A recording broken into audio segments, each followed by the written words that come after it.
लोग विवाह गीत गाने जा रहे हैं। अगर आप लोग को अच्छा लगे तो लाइक शेयर सब्सक्राइब जरूर करें।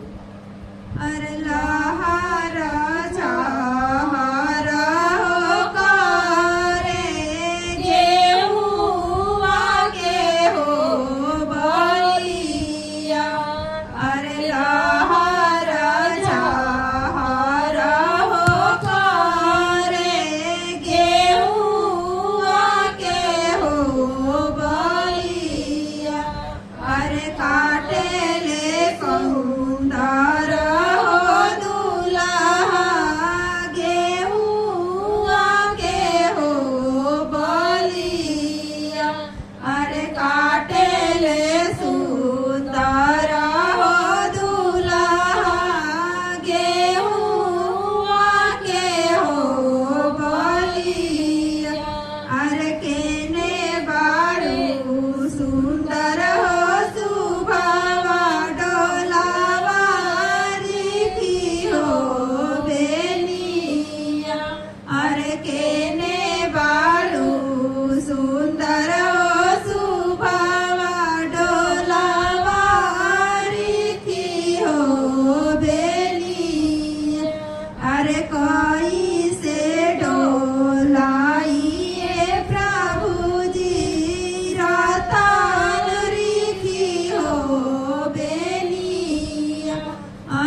to